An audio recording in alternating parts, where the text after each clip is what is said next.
Make sure we got it. Oh yeah, that's tip. Yeah, I've come across a bit more. Yeah.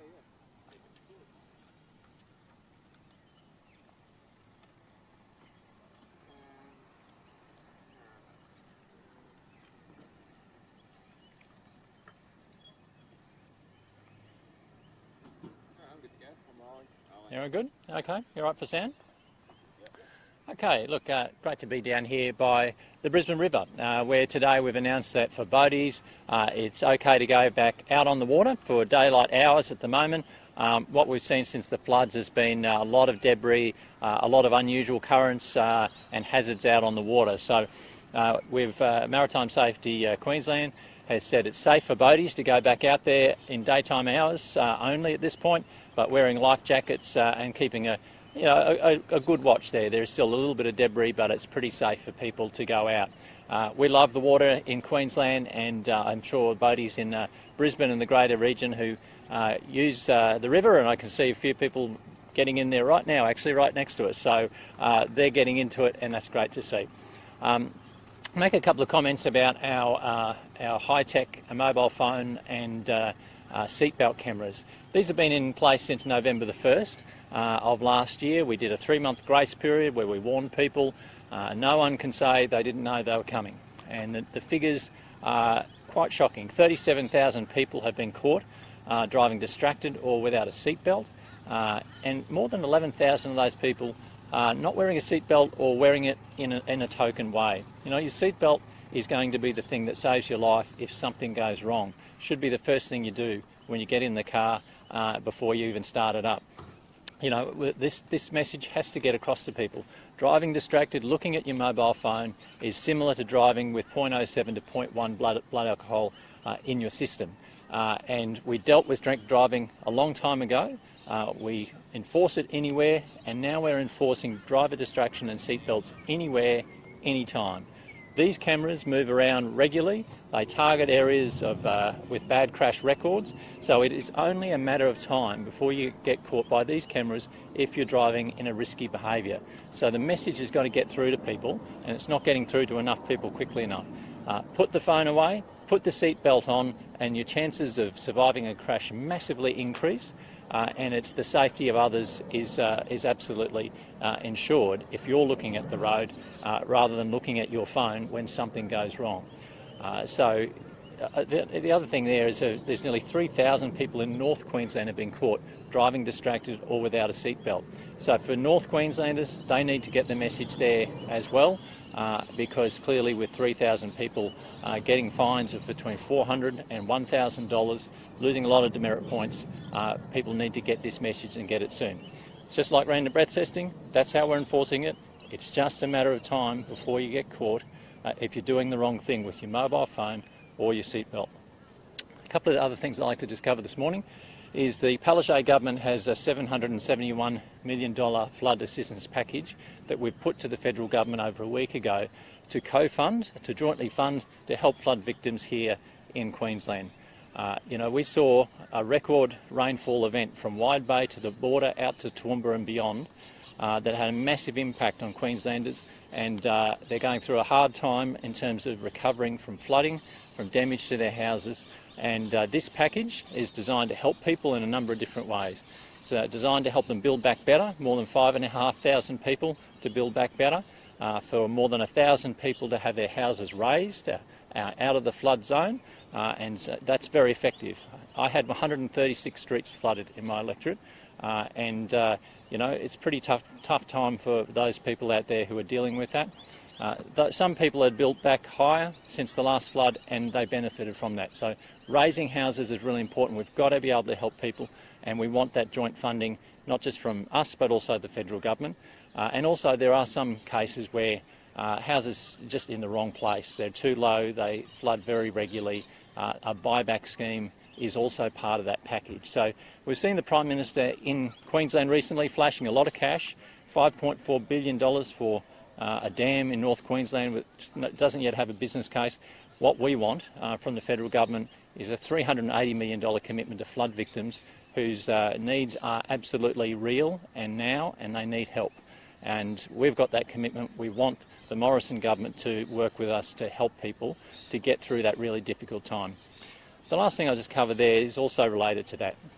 It's now been 16 days since the Prime Minister granted 3 payments of $1,000 for flood victims in northern New South Wales, but Queensland flood victims dealing with exactly the same difficulties only are eligible for 1 payment of $1,000. 1/3 of the sort of help, the direct help, that short-term help, that people dealing with flooding just across the border a couple of hours away. And it's just not fair. You know, flood victims, whatever state they're in, deserve the same respect, the same help that from the federal government wherever they live. And this discrimination against Queenslanders who are impacted, is this wrong? The Prime Minister needs to come to Queensland. I don't care where he announces it. He can announce it in Tasmania if he likes, but Queensland flood victims deserve the same level of help from the Commonwealth as New South Wales flood victims. Happy to take questions. Just on flood recovery, apparently $100 million of damage to the sports clubs. So council says it'll help fund the recovery, but they want the state government to chip in $50 million. Is this a consideration?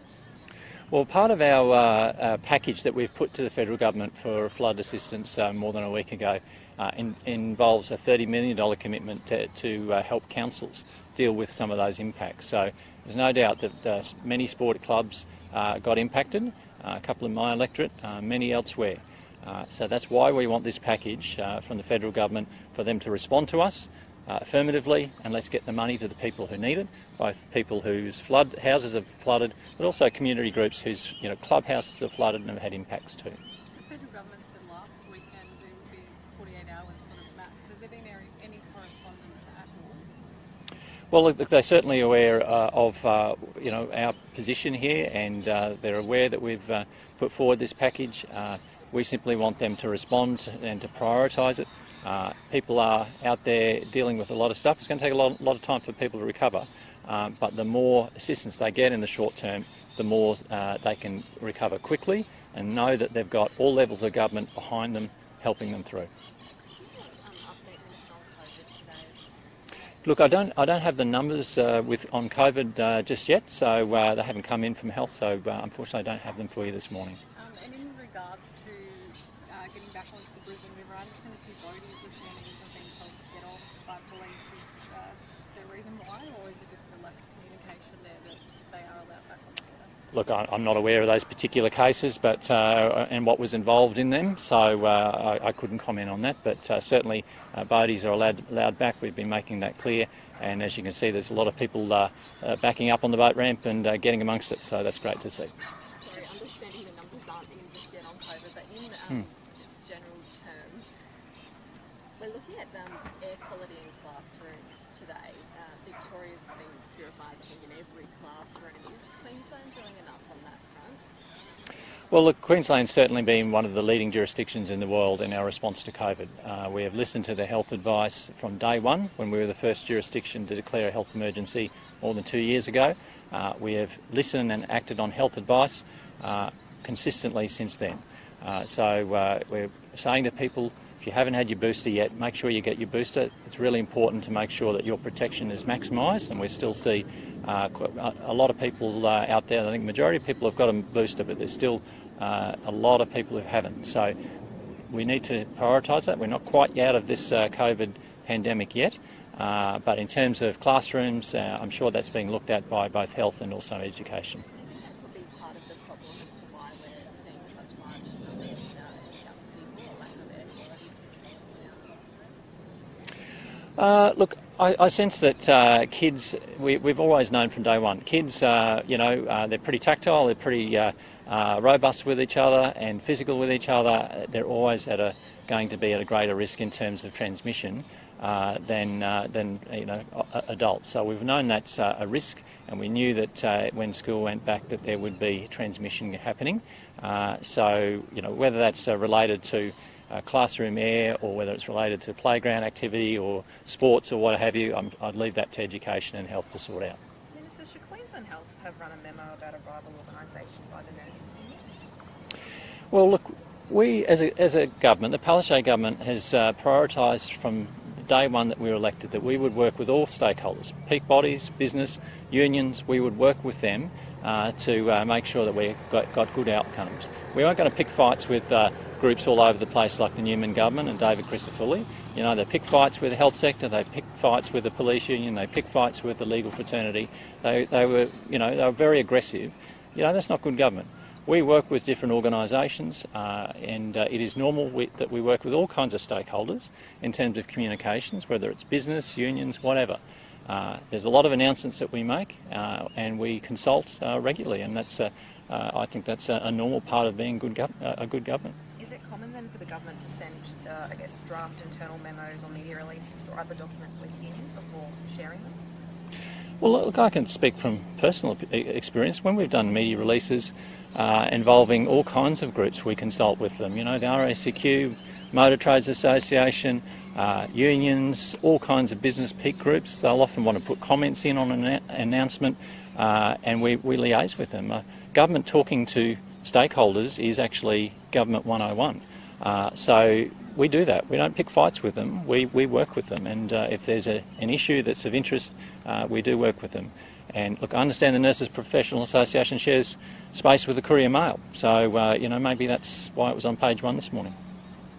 How much influence do trade unions have on how your government operates? Sorry, what was it going? Trade unions, how much influence do they have on how? Well, look, I don't think it's any secret that the union movement, you know, and the Labor Party have had a relationship for over 130 years. The Labor Party was born out of the fight for better working conditions, 8-hour day, for instance, since the 1890s. This is not something new. This is something that's been well known for a long time. But we don't just work with unions. We work with business. We work with peak bodies. I work with you know, a lot of different groups in transport and freight, that sort of thing. You know, you've got to work with all your stakeholders and show them respect. We certainly do that. How much influence do you think unions do have over the government? I think we work well with the union movement and as well as business groups and peak bodies. I think we've got a very strong track record of that. We've been re-elected 3 times because we work with people and we're positive about working with people. We don't pick fights like David Crisafulli and Campbell Newman did regularly. Throughout their 3 years. That's why they got tossed out, is because they were aggressive, they were arrogant, they were out of touch, and there was only one way, that was their way or the highway. And with us, we worked collaboratively with stakeholders, and including unions. We're very clear. The unions represent a lot of workers, and of course they deserve government to work with them. Is that plan going ahead with the teachers union pushing for it to resolve? Yeah, look, my understanding is that there's no chance, there's no moves to change the NAPLAN situation. Minister, do you have any details, and I apologise if this question's already been asked, but any details about the death of a minor in Moranbah? Yeah, look, I've just had an initial report not long before the press conference that there has been a death in Moranbah overnight of a worker. It's a very tragic situation, and I offer my condolences to the family and friends of the person involved. I understand the Mining Inspectorate is on its way up there to fully investigate the situation. Work has stopped at the mine and I'm sure it will be fully investigated as to the reasons why.